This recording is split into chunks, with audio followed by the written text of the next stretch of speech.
जो बच्चे रिपोर्टर्स की तैयारी कर रहे हैं उनके लिए एडवांस फ्रेजेस दे रहा हूँ।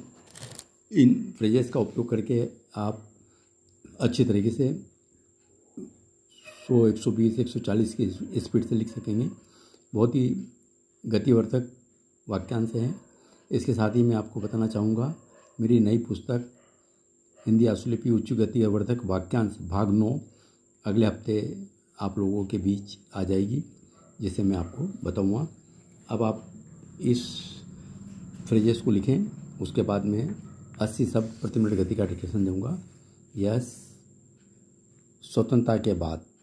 स्वतंत्रता का शब्द चिन्ह हमारे पास गोला, और जरा सा इसको ब से काट दे इसको यहाँ, बस स्वतंत्रता के बाद। अलग से और कई बात करने की जरूरत नहीं, स्वतंत्रता लिखने के बाद ब से काट दें, स्वतंत्रता के बाद। समान नागरिक संहिता, ये समान नागरिक को डबल करें और सहा का बड़ा गोला लगा के त लगा दें, समान नागरिक संहिता। तार्किक रवैया, तार्किक और र से काट दें रवैया। वोट बैंक, वोट करने के बाद ब से काट दें वोट बैंक। राजीव गांधी, राजीव करने के बाद में ग से काट दें राजीव गांधी, नाम के नीचे टिक लगा दें।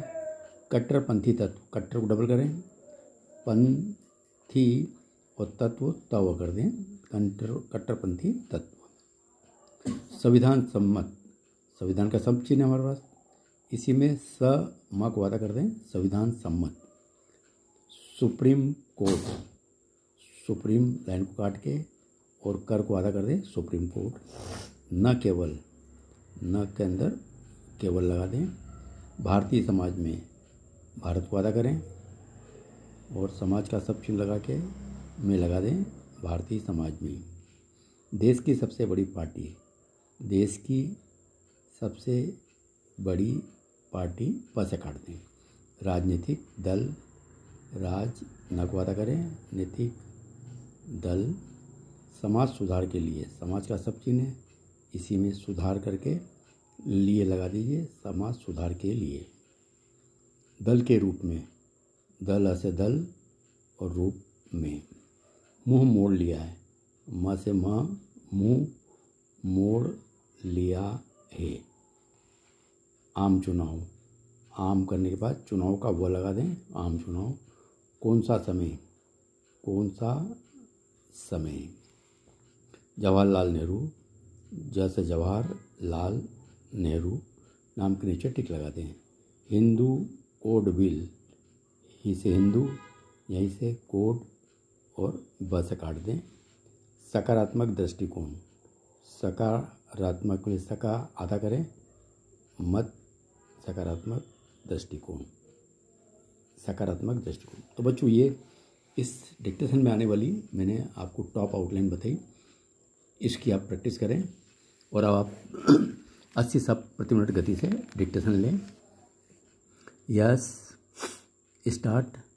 कुछ विपक्षी दलों ने समान नागरिक संहिता पर जिस तरह सकारात्मक और तार्किक रवैया अपना लिया है, उससे कांग्रेस की दुविधा बढ़ जाना स्वाभाविक है।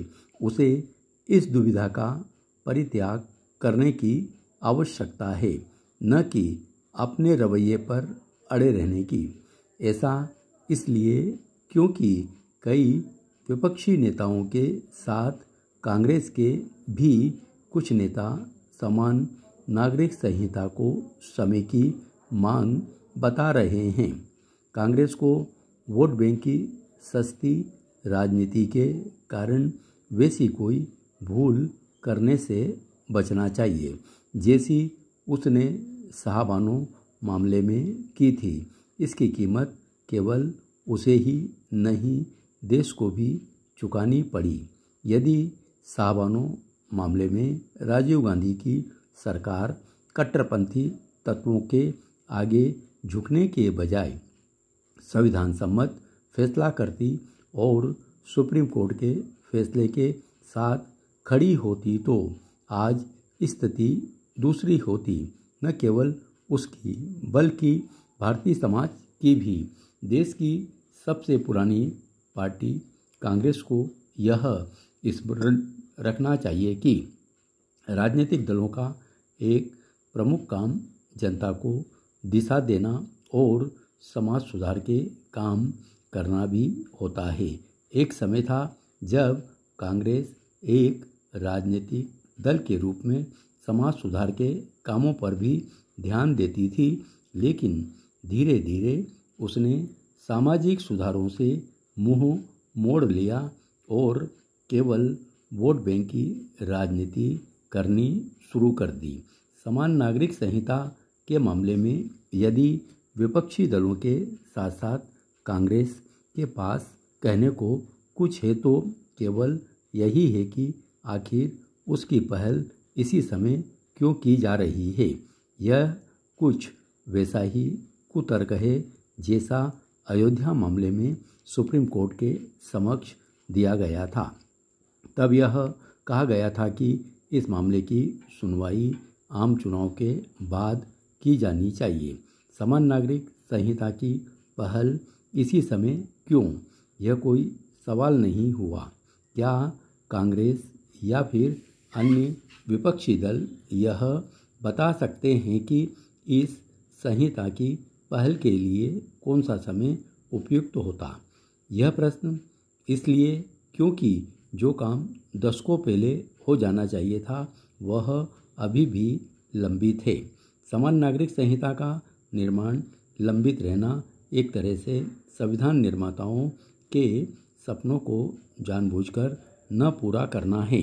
कांग्रेस को इसकी अनदेखी नहीं करनी चाहिए कि जवाहरलाल नेहरू ने तमाम विरोध के बाद भी हिंदू कोड बिल के मामले में किस तरह दृढ़ रवैया अपनाया था। समान नागरिक संहिता के मामले में विरोध के लिए विरोध वाली राजनीति करने से बेहतर है कि उस पर सकारात्मक दृष्टिकोण से विचार किया जाए। माना जा रहा है कि संसद के आगामी सत्र में सरकार समान नागरिक संहिता का विधेयक लेकर आ सकती है। ऐसा हो या न हो, सभी दलों के लिए उचित यही होगा कि संसद के मानसून सत्र में उस पर व्यापक बहस हो। आखिर जब जनता के बीच उस पर बहस हो रही है तो फिर संसद में क्यों नहीं होनी चाहिए। धन्यवाद।